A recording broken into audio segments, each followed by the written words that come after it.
نحمده ونصلي ونسلم على رسوله النبي الكريم أما بعد فأعوذ بالله السميع العليم من الشيطان الرجيم بسم الله الرحمن الرحیم۔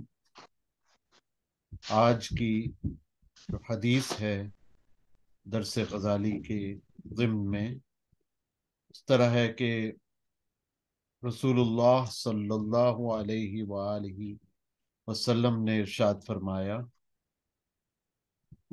اور اس کے راوی ابو ہریرہ رضی اللہ عنہ ہیں، کہ آپ فرماتے ہیں کہ حضور رسول اکرم صلی اللہ علیہ وآلہ وسلم نے ارشاد فرمایا کہ ان رجلا زار اخالہ فی اللہ فارسلہ اللہ له ملکا فقال این تريد؟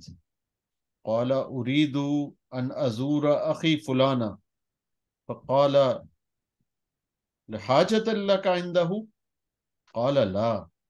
قال لقرابة بينك وبينه؟ قال لا. قال فبنعمة له عندك؟ قال لا. قال سبم؟ قال أحبه في الله. قال فإن الله أرسلني إليك يخبرك بأنه يحبه لحبك إياه وقد أوجب لك الجنة. رواہ مسلم۔ مسلم شریف کی یہ روایت ہے کہ حضرت ابو ہریرہ رضی اللہ تعالیٰ عنہ فرماتے ہیں کہ حضور اقدس صلی اللہ علیہ وآلہ وسلم نے ارشاد فرمایا کہ جب کوئی شخص کسی دوسرے شخص سے اس کی ملاقات کے شوق اور دیدار کی خواہش کے ساتھ چلتا ہے تو پیچھے سے ایک فرشتہ اسے یہ صدا دیتا ہے کہ تو پاک ہوا اور تجھے پاک صاف جنت نصیب ہوئی۔ یہ جو الفاظ ہیں یہ کسی اور کتاب میں ہیں، اور اس سے اگلے جو آگے الفاظ ہیں یہ مسلم میں آتے ہیں۔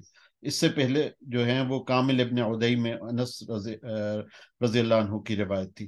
اب جو آگے مسلم کی روایت ہے جس کی میں نے عربی پڑھی ہے، اس کا ترجمہ ایسے ہے کہ رسول اللہ صلی اللہ علیہ وآلہ وسلم نے فرمایا کہ ایک شخص اپنے دینی بھائی سے ملاقات کے لیے چلا، اللہ تعالی نے اس کے راستے میں ایک فرشتہ مقرر کر دیا۔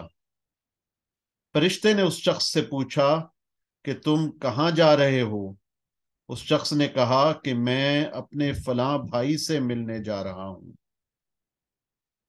فرشتے نے پوچھا کیا تمہیں اس سے کچھ کام ہے؟ اس نے کہا نہیں۔ فرشتے نے پوچھا کیا تمہاری اس سے کوئی قرابت داری ہے، کوئی رشتہ داری ہے؟ اس نے کہا نہیں۔ پھر فرشتے نے پوچھا کہ کیا تم نے اس پر کوئی احسان کیا ہے؟ اس نے کہا کہ ایسا بھی نہیں ہے۔ فرشتے نے پوچھا کہ پھر کس مقصد سے تم اس کے پاس جا رہے ہو؟ تو اس نے کہا کہ میں اس شخص سے اللہ کے لیے محبت کرتا ہوں۔ تو فرشتے نے بتایا کہ اللہ تعالیٰ نے مجھے تمہارے پاس یہ اطلاع دے کر بھیجا ہے کہ وہ تم سے محبت کرتا ہے، اس لیے کہ تم فلاں شخص سے محبت کرتے ہو، اور یہ کہ اللہ تعالی نے تمہارے لیے جنت واجب کر دی ہے۔ تو اس حدیث سے ہمیں یہ پتہ چلتا ہے کہ اللہ ہی کے لیے ہم محبت رکھیں، اور اگر کسی سے بغض ہو تو وہ بھی دین اسلام کی خاطر، اللہ کی خاطر اور اس کے رسول صلی اللہ علیہ وآلہ وسلم کی خاطر ہو، ورنہ ہم یہ کہ ہمیں اللہ تعالیٰ سب مسلمانوں سے اور انسانوں سے محبت والا بنا دے، اور بے لوث محبت ہونی چاہیے، اور صرف بے لوث نہیں بلکہ اللہ کے لیے محبت ہو، تو وہ اور بھی اچھی بات ہے کہ اللہ تعالیٰ کی خوشنودی کی رضا اس میں کی نیت جو ہے، اللہ تعالیٰ کی رضا کی نیت وہ اس میں شامل کر لیں۔ تو ہمارے ساتھ پروفیسر اخلاق احمد صاحب یوسفی ہیں، تو آپ پروفیسر صاحب اس سلسلے میں کیا فرمائیں گے؟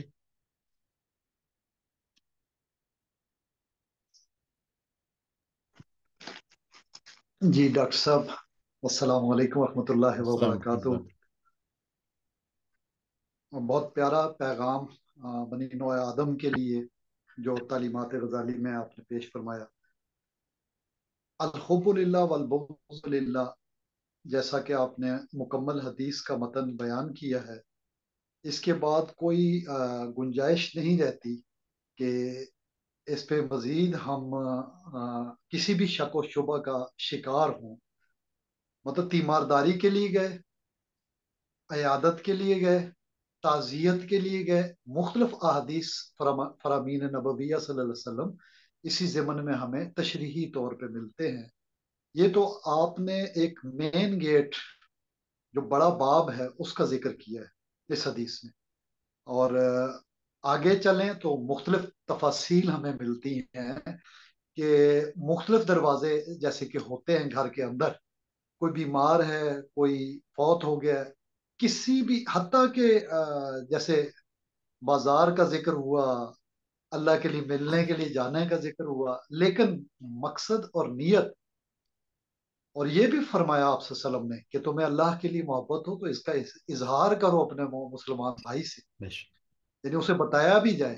لیکن ایک چیز تو طے ہے کہ اللہ تعالیٰ بہت کرم نوازی کرتے ہیں جب اس کی خاطر بندہ جیتا اور مرتا ہے۔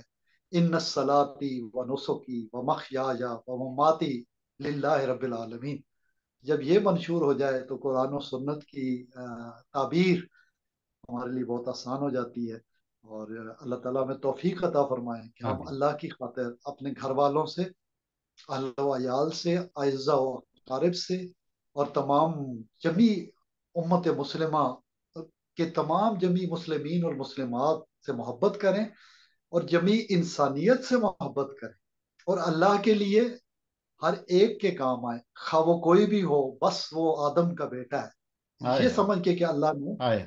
ہدایت کے لیے پیدا کیا، نہیں ملی تو یہ اس کا اپنا معاملہ ہے۔ ہمارا معاملہ یہ ہے کہ حتیٰ کہ میں اکثر لفظ بولتا ہوں تو میرے رشتہ دار کے ہنستے بھی ہیں، یار یہ لفظ کیوں بار بار بولتے ہو؟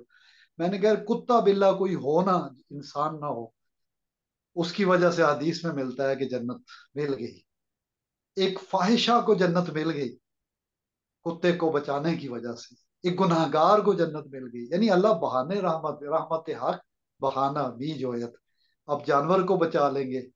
افسوس کی بات ہے ہم مسلمان جانوروں سے بے اتنائی برت رہے ہیں۔ حضور اکرم صلی اللہ علیہ وسلم چڑیا کی بے قراری بحیثیت ماں اس کے انڈے اٹھانے پر حکم دیا صحابی کو واپس رکھ کے آؤ۔ تو اللہ کے لیے محبت انسان سے تو افضل اس لیے ہے کہ آپ صلی اللہ علیہ وسلم نے جو خطبہ حجۃ الوداع میں فرمایا، مطلب آج کا دن، یوم العرفہ، آج کا میدان، حرمین کا مقام اور حج کا موقع، اور خود نبی اکرم صلی اللہ علیہ وسلم کی موجودگی، صلی اللہ علیہ وسلم۔ اور سبحان اللہ۔ اور اتنا اہم موقع کہ پہلا اور آخری، اس میں فرمایا کہ اس بیت اللہ سے بھی بڑھ کے حرمت مومن کی، سبحان اللہ۔ یعنی سبحان اللہ۔ انسانیت میں مومن کو جو مقام مسلم کو ملتا ہے، اور پھر اللہ واسطے محبت کرنے والا ہو جائے، اس کا تو کیا سونے پہ سہاگا، پھر تو اللہ تعالیٰ اس کا نصیب، مطلب وہ نور علی نور اس کے لیے لفظ بولا جا سکتا ہے، اور نور علی نور میں ہماری بات ختم ہوتی ہے۔ اللہ تعالیٰ ہمیں ربنا اتمم لنا نورنا، آمین۔ اور باقی دعا پوری حاضرین خود پڑھ سکتے ہیں۔ جی ڈاکٹر صاحب۔ جی، جزاک اللہ خیر۔ بہت آپ نے اعلیٰ ارشادات فرمائے، اور اللہ تعالیٰ ہمیں عمل کی توفیق عطا فرمائے، اور اللہ تعالیٰ ہمیں ایسا بنا دے کہ ہم انسانیت کے لیے اور خلق خدا کے لیے اچھے ہو جائیں، جس طرح مرشدی سید سرفراز احمد شاہ صاحب فرماتے ہیں کہ خلق خدا کے لیے بینیفیشل ہو جاؤ۔ تو وہ یہ فرماتے ہیں کہ خلق خدا میں صرف انسان نہیں آتے، بلکہ چرند پرند بھی آتے ہیں، پودے بھی آ جاتے ہیں۔ مطلب آپ نے ایک پودا لگایا ہوا ہے گھر میں، اس کو پانی دیں، اس کی نگہداشت کریں، اس کو پلنے بڑھنے دیں، ایسا نہ ہو کہ آپ اس کو مرجھانے دے رہے ہیں۔ تو حتیٰ یہ کہ اگر جنات بھی ہوں تو ان کو بھی آپ ہٹائیں ضرور، لیکن ان کو تنگ نہ کریں، ان کو بلا وجہ تنگ نہ کریں، ان کو بلا وجہ جس طرح سے مارنے کی کوشش نہ کریں، بلکہ ان کو بھگائیں، اور بھگانے کا بہترین طریقہ ہے کہ پاک صاف رہیں، اور تعوذ اور تسمیہ، اعوذ باللہ، بسم اللہ کی، اور قرآن کی کثرت رکھیں، نمازوں کی پابندی کریں، شریعت پہ چلتے رہیں تو جنات آپ کے قریب بھی نہیں آئیں گے۔ لیکن جنات کو بھی ایذا دینے کا حکم نہیں ہے، تو ہم نے ایذا کسی کو نہیں دینی، سوائے اس کے کہ جب حق و باطل کا کوئی مارکا ہو اور ایک میدان جنگ ہو۔ اس کے علاوہ ہمیں کہیں کسی کو ایذا نہیں دینی۔ تو اس کے ساتھ ہی ہم آج کا پروگرام ختم کرتے ہیں۔ بہت شکریہ۔ السلام علیکم ورحمۃ اللہ وبرکاتہ۔